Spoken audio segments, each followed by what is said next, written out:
ಉಡಾಯಿಸೋ ಖಾರ ಬಣ್ಣ ರುಚಿಯನ್ನು ನೀಡುತ್ತದೆ. ಆಚಿ ಮೆಣಸಿನ ಪುಡಿ ಚಿಂದಿ ಉಡಾಯಿಸೋ ಖಾರ ಬಣ್ಣ ರುಚಿ.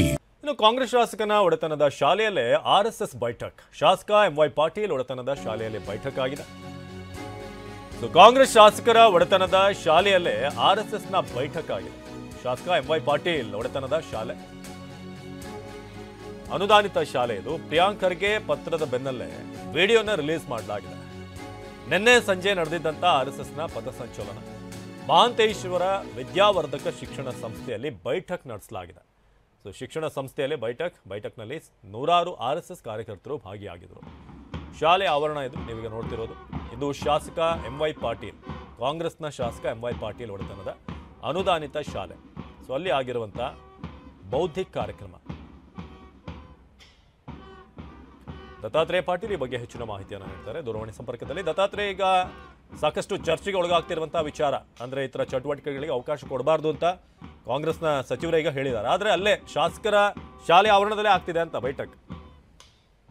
ನಿಜಕ್ಕೂ ಅವಿನಾಶ್, ನಿನ್ನೆ ಏನು ಇದು ಸಚಿವ ಪ್ರಿಯಾಂಕ್ ಖರ್ಗೆ ಅವರ ಪತ್ರ ಏನು ವೈರಲ್ ಆಗಿತ್ತು, ಆರ್ಎಸ್ಎಸ್ ಚಟುವಟಿಕೆಗಳಿಗೆ ಸರ್ಕಾರಿ ಅನುದಾನಿತ ಶಾಲೆಗಳಾಗಿರ್ಬೋದು, ಸರ್ಕಾರಿ ಶಾಲೆಗಳಾಗಿರ್ಬೋದು ಮತ್ತು ಸರ್ಕಾರಕ್ಕೆ ಸಂಬಂಧಿರ್ತಕ್ಕಂಥ ಪಾರ್ಕ್ಗಳಾಗಿರ್ಬೋದು, ಇನ್ನಿತರ ಕಡೆಗಳಲ್ಲಿ ಏನು ಆರ್ಎಸ್ಎಸ್ ಚಟುವಟಿಕೆಗಳಿಗೆ ಅವಕಾಶ ಕೊಡಬಾರ್ದು ಅನ್ನುವಂಥ ನಿಟ್ಟಿನಲ್ಲಿ ಖುದ್ದು ಪ್ರಿಯಾಂಕ್ ಖರ್ಗೆ ಅವರೇ ಏನು ಮನವಿಯನ್ನು ಮಾಡಿಕೊಂಡಿದ್ರು ಮುಖ್ಯಮಂತ್ರಿಗಳಿಗೆ. ಆದರೆ ಅವರದೇ ಜಿಲ್ಲೆಯ ಮತ್ತು ಅವರದೇ ಪಕ್ಷದ ಶಾಸಕರ ಏನು ಅನುದಾನಿತ ಶಾಲೆ ಏನಿದೆ, ಆ ಸರ್ಕಾರಿ ಅನುದಾನಿತ ಶಾಲೆಯಲ್ಲೇ ನಿನ್ನೆ ಏನು ಅಂತಾರೆ ಆರ್ಎಸ್ಎಸ್ ಚಟುವಟಿಕೆ ನಡೆದಿರ್ತಕ್ಕಂಥದ್ದು ಸದ್ಯ ಬಯಲಾಗಿರ್ತಕ್ಕಂಥದ್ದು. ಅಫಜಲ್ಪುರ ಕಾಂಗ್ರೆಸ್ ಶಾಸಕರಾದಂಥ ಎಂವೈ ಪಾಟೀಲ್ ಶಾಸಕರ ಏನು ಶಾಲೆ ಇದೆ, ಆ ಶಾಲೆ ಆವರಣದಲ್ಲೇ ನಿನ್ನೆ ಸಾಯಂಕಾಲ ಏನು ಆರ್ಎಸ್ಎಸ್ 100 ವರ್ಷ ಪೂರೈಸಿದ ಹಿನ್ನೆಲೆಯಲ್ಲಿ ಏನು ಅಂತಂದ್ರೆ ಪಥಸಂಚಲನ ಇತ್ತು. ಆ ಪಥಸಂಚಲನದ ಚಟುವಟಿಕೆಗಳು ಏನಿದ್ವು ಅವೆಲ್ಲವೂ ಕೂಡ ಮೊದಲು ಅದೇ ಶಾಲೆಯಲ್ಲಿ, ಮಹಾಂತೇಶ್ವರ ಶಾಲೆಯಲ್ಲಿ ಆಗಿರ್ತಕ್ಕಂಥದ್ದು. ಸದ್ಯ ಆ ವಿಡಿಯೋಗಳು ಕೂಡ ಸಾಮಾಜಿಕ ಜಾಲತಾಣದಲ್ಲಿ ವೈರಲ್ ಆಗಿರ್ತಕ್ಕಂಥದ್ದು ಸಾಕಷ್ಟು ಚರ್ಚೆಗೆ ಕಾರಣ ಆಗ್ತಾ ಇದೆ. ಮತ್ತು ಒಂದು ಹಂತದಲ್ಲಿ ಅವರದೇ ಪಕ್ಷದ ಕಾಂಗ್ರೆಸ್ ಶಾಸಕರೇ ಈ ರೀತಿಯಾದಂತ ಆರ್ಎಸ್ಎಸ್ ಚಟುವಟಿಕೆಗಳಿಗೆ ಏನು ಅಂತಂದ್ರೆ ಅವಕಾಶ ಕೊಟ್ಟಿದ್ದಾರೆ ಅನ್ನುವಂಥ ಒಂದು